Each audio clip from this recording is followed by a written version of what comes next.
இன்னின்னு பார்த்து எவனும் மாட்ட மாட்டானுங்களே. எப்பா எவனே வாப்பா. இவன் எதுக்கு நம்மளை கூப்பிட்றான்? எப்பா உன்னை தான்ப்பா தேனுக்கிறேன். நானா சொல்லணா? நம்ம கடை ஒன்று இருக்குது, வாடகைக்கு இல்லாமல் பார்க்குறேன். அதான் ஆளு இருந்தால் சொல்லுப்பா. சரிண்ணா, இருந்தால் பார்த்து சொல்கிறேண்ணா. சரி இரு, இஷ்டு கொஞ்சம் பெருசாக கட்டலாமா பார்க்குறேன். சரி இஷ்டு கட்டினா பெருசாக கட்டலாம் தான் பார்க்குறேன். அதுக்குள்ளே தான் ரோடு வருது காவா வருதுன்றாங்களே, அதான் யோசிக்கிறேன். சரி அப்போ அப்படியே ஃப்ரீயாக விட்டுருண்ணா.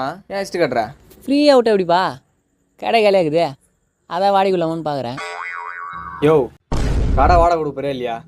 வாடகைக்குள்ள தான் பார்க்குறேன், ஆனால் கடை ஒன்று ஒத்துக்க மாட்டானே. கடை ஒன்று ஒத்துக்க மாட்டானா?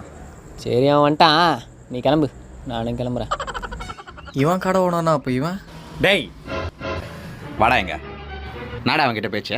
ஏதோ கடை காலியாகுது வாடகை ஒன்று எனக்கு கூப்பிட்டு வச்சு பேசிங்கிறானா? அடா உனக்காச்சும் பரவாயில்ல கடை. நேற்று எனக்கு கூப்பிட்டு வச்சு பஸ் ஸ்டாண்டு காலியாகுது, பஸ் ஸ்டாண்டு வாடகை ஒன்றுன்றான்டா அவன்.